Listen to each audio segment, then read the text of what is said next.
बीच NATO के एक ऐलान के बाद चीन की चिंता बढ़ गई। ऐसा इसलिए क्योंकि नेटो ने कहा कि वो जल्द ही जापान में अपना दफ्तर खोलने वाला है, जिसके बाद यह लगभग तय माना जाने लगा कि जल्द ही जापान भी नेटो में शामिल हो जाएगा।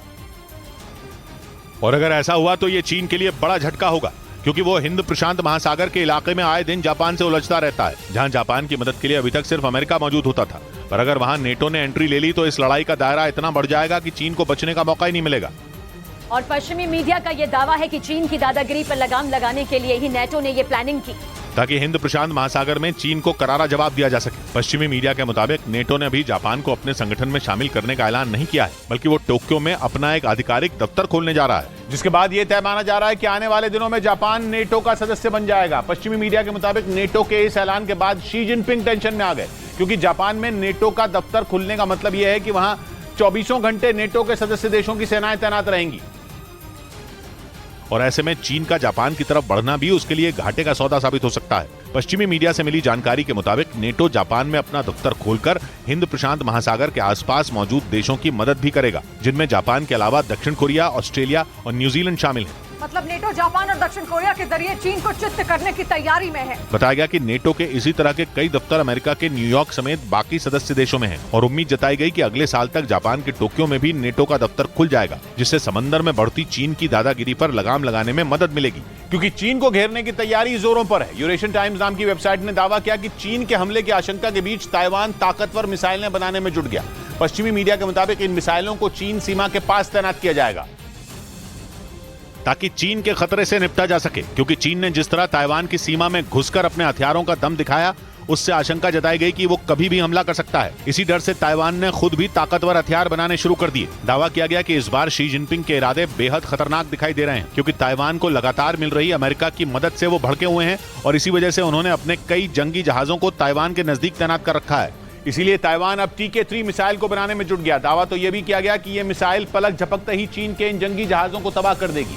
पश्चिमी मीडिया के मुताबिक TK-3 मिसाइलें अमेरिका की मदद से ताइवान में बनाई जा रही हैं, जिनमें कई मिसाइलें फरवरी में ही तैयार हो चुकी हैं। यूरेशियन टाइम्स नाम की वेबसाइट के मुताबिक चीन के तेवर को देखते हुए इन मिसाइलों को जल्द ही चीन की सीमा के पास तैनात किया जाएगा, क्योंकि दावा किया जा रहा है कि चीन कभी भी ताइवान पर हमला कर सकता है। इसीलिए ताइवान भी अपने हथियारों का जखीरा बढ़ाने में जुटा है।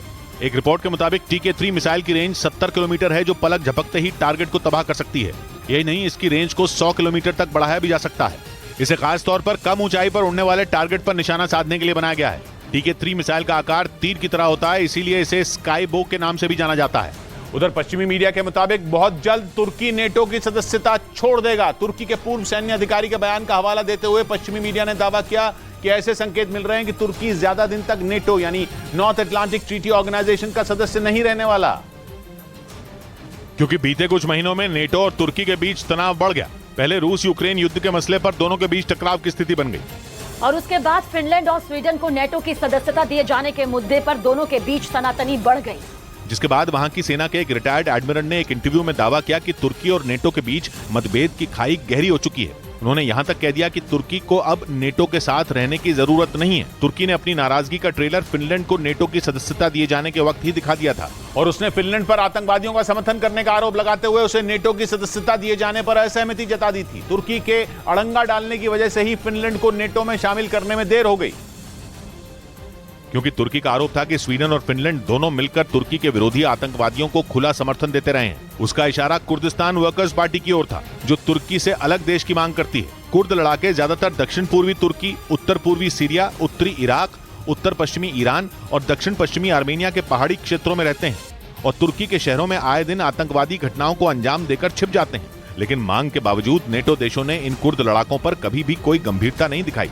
हालांकि बाद में तुर्की ने फिनलैंड को नेटो में शामिल किए जाने के फैसले पर मोहर लगा दी, लेकिन कुर्द लड़ाकों पर नेटो देशों के दोहरे रवैये से वो नाराज दिखा,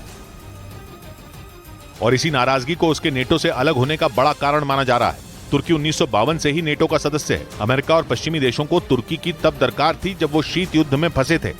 तब तुर्की की रूस से नजदीकी को देखते हुए उसे नेटो में शामिल करना जरूरी समझा गया, क्योंकि उस वक्त रूस से टक्कर लेने के लिए तुर्की का साथ जरूरी था। लेकिन बदलते वक्त के साथ नेटो से तुर्की के रिश्ते बदलते गए, और आज की तारीख में तुर्की भले ही नेटो के साथ है, लेकिन अमेरिका और कुछ पश्चिमी देशों से उसकी तनातनी जग जाहिर है, क्योंकि जिन कुर्द लड़ाकों की अलग देश की मांग को तुर्की हमेशा के लिए कुचल देना चाहता है, इन्हें बढ़ावा देने का आरोप कई पश्चिमी देशों पर लग चुका है। इसीलिए तुर्की खुद को नेटो से अलग थलग मानने लगा और धीरे धीरे रूस के करीब होता गया। रूस यूक्रेन युद्ध के दौरान पुतिन और तुर्की के राष्ट्रपति एर्दोआन की दोस्ती के किस्से भी सबके सामने आए। युद्ध के दौरान एर्दोआन ने कभी भी खुलकर पुतिन की आलोचना नहीं की, जबकि नेटो के सभी देश पुतिन को वॉर क्रिमिनल यानी कि युद्ध अपराधी मानते हैं। यानी कह सकते हैं कि एर्दोआन नेटो और पुतिन से डबल गेम खेल रहे हैं, क्योंकि तुर्की ने युद्ध के दौरान यूक्रेन की भी मदद की। उसने जेलेंस्की की सेना की मदद के लिए अपने ड्रोन भेज दिए। इस बीच